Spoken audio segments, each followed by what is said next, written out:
ভ্যাঙ্কুভারে B গ্রুপে champion হওয়ার লড়াইয়ে মুখোমুখি নকআউট পর্ব এক প্রকার নিশ্চিত করা স্বাগতিক কানাডা ও সুইজারল্যান্ড। কাতারের বিপক্ষে ড্র করে আসর শুরু করা সুইসরা যদিও পরের ম্যাচে বসনিয়াকে বড় ব্যবধানে হারিয়ে গ্রুপের শীর্ষস্থানে উঠে আসে। স্বাগতিক কানাডার বিপক্ষে শুরু থেকেই আধিপত্য দেখায় সুইজারল্যান্ড।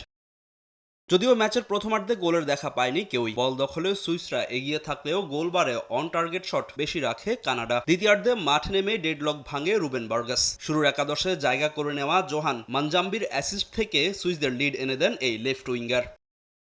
৫৭ মিনিটে আবারও গোলের দেখা পায় সুইজারল্যান্ড। এবার স্কোরশিটে নাম লেখান মানজাম্বি নিজেই। ব্রেল অ্যাম্ব্রোলোর অ্যাসিস্ট থেকে কোনো ভুল করেননি ফেইবুর্গ ইয়াংস্টার। পিছিয়ে পড়ে সমতায় ফেরার চেষ্টা চালায় কানাডা। ৭৬ মিনিটে প্রমিস ডেভিডের গোলে ম্যাচে ফেরার ইঙ্গিত দিলেও যা যথেষ্ট ছিল না। শেষ পর্যন্ত ২-১ গোলের জয় নিয়ে গ্রুপ চ্যাম্পিয়ন হয়ে নকআউট পর্ব নিশ্চিত করে সুইজারল্যান্ড। আর গ্রুপে দ্বিতীয় হয়ে প্রথমবারের মতো নকআউট পর্বে যায় কানাডা।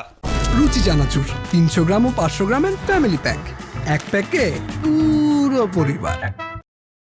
তৃতীয় স্থান নির্ধারণী লড়াইয়ে গ্রুপের অন্য ম্যাচে মুখোমুখি হয় কাতার ও বসনিয়া হার্জেগোভিনা। ম্যাচের ২৯ মিনিটে এগিয়ে যায় বসনিয়া, গোল করে দলকে লিড এনে দেন আলাজেবেগোভিচ।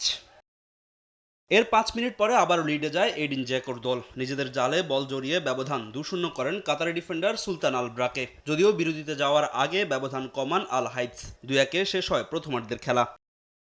দ্বিতীয়ার্ধে লিড বাড়ায় বসনিয়া। ৮১ মিনিটে মামিকের গোলে বিদায় ঘণ্টা বেজে যায় কাতারের। অন্যদিকে গ্রুপে তৃতীয় হয়ে নকআউট পর্বের আশা বাঁচিয়ে রেখেছে বসনিয়া হার্জেগোভিনা।